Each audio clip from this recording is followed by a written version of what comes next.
Hidden 70 feet beneath a small industrial building in Tijuana, Mexico, lays a long and sophisticated passageway, complete with a railway, plumbing and ventilation system.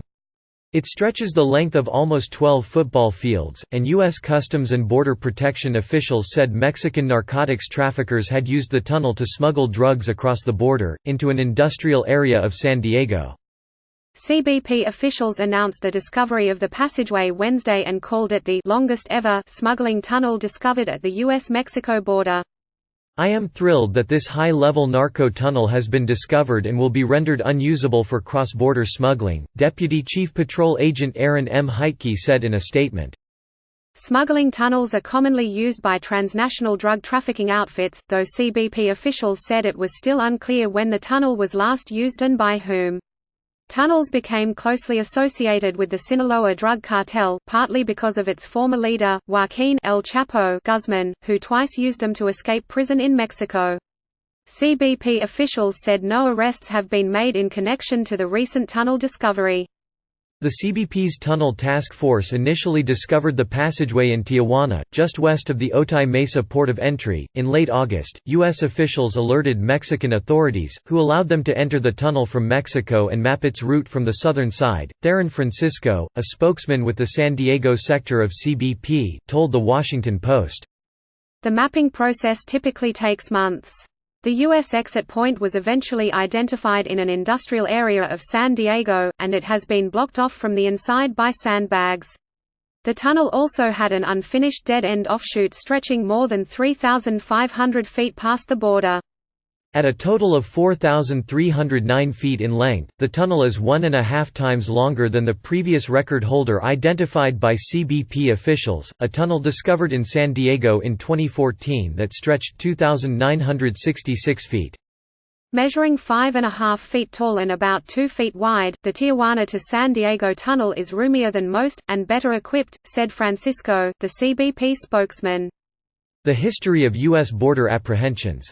"When we classify the tunnels as a sophisticated tunnel, they usually have electricity, a rail system, ventilation. This one had a pretty sophisticated plumbing system for the groundwater runoff," Francisco said. "When you go 70 feet below and 4,000 feet long, that's pretty sophisticated." Video released by CBP shows standing water on the tunnel floor, with partially submerged hard hats and construction materials bobbing above the surface. Cartels typically dig tunnels using handheld power tools like hammer drills and roto-hammers. Francisco estimated this one would have taken at least a year if not more to complete. While tunnels beneath the border aren't new, more than 200 cross-border tunnels have been discovered since CBP was formed in 2003. The agency expressed hope that exposing and closing the one discovered in August will deal a significant blow to crime organizations that use it for smuggling. Tunnels are occasionally used to bring people into the United States, but Francisco said their primary function is to move drugs, in particular heroin, fentanyl and methamphetamine. "Drugs are worth more than people, and drugs don't talk," he said. If a person was smuggled through a tunnel, word could get out and that tunnel could be discovered, and the crime organization's investment could be lost. As Trump pushes for a wall, authorities keep finding drug tunnels under the U.S. Mexico border.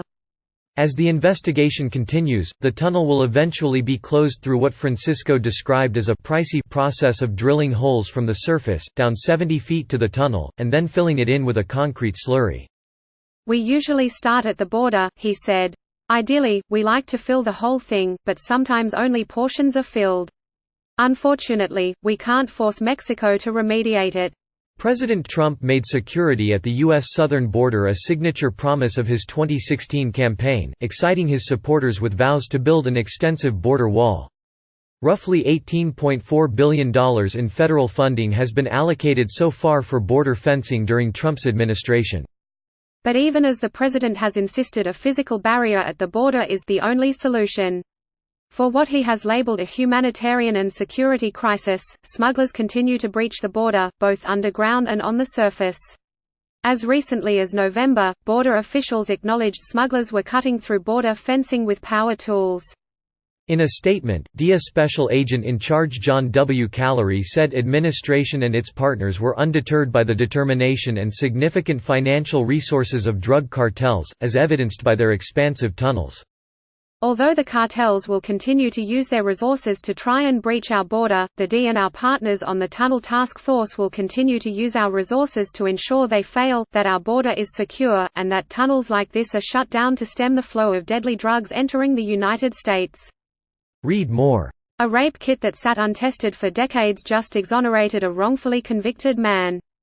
The Guardian ends advertising from fossil fuel companies because of climate change. Bloomberg's Super Bowl ad focuses on the national crisis of gun violence, not Trump.